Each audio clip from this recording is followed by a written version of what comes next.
Christy, is it your sense that he's actually they're going after E. Jean Carroll here, or is it your sense that they're going after Reid Hoffman? Well, the reporting initially said it was E. Jean Carroll. Now the reporting is shifting to say it is Reid Hoffman. But I think the message is clear to anyone that if you accuse somebody in this country of sexual abuse, civil, criminal, whatever it may be, and it is somebody who is rich, who is powerful, who is connected, you wonder why survivors don't come forward. It's because of this.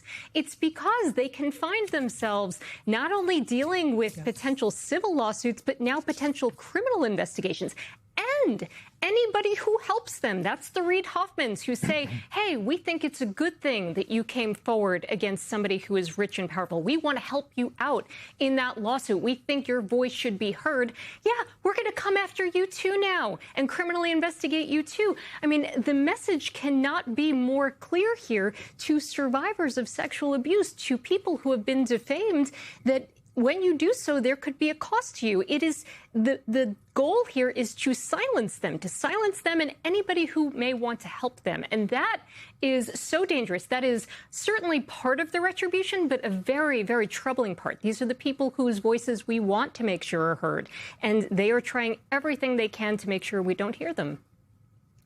This administration, Angelo, your organization, Media Matters, has been a target. And has tussled with different factions, if you will, of Trump 2.0.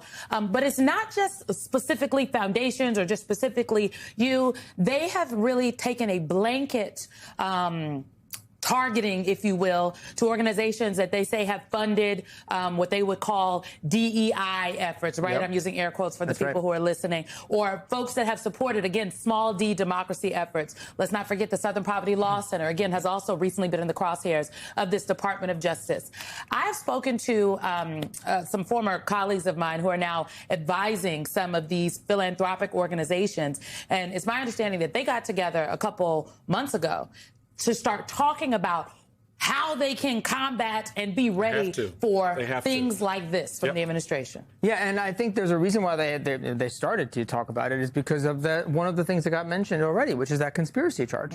And it's, part of what we're dealing with here, and you noted it in the intro, is that the line between personal grievance and government power is now gone. Right? Ever since Todd Blanche, and there was already plenty of revenge and retaliation as a hallmark of this government, but ever since Todd Blanche took over the Department of Justice, he has really synced up the DOJ and all of its power with the right-wing media, the media machine, the MAGA media machine behind it. The storylines that were being pushed there in those landscapes are now generating the investigations. They really synced up. And that then gets to the so what, when you can kind of understand what they're doing here. Because for Trump, there's this larger, immediate tactical revenge, very personal side of it. But we shouldn't lose sight of the people around him.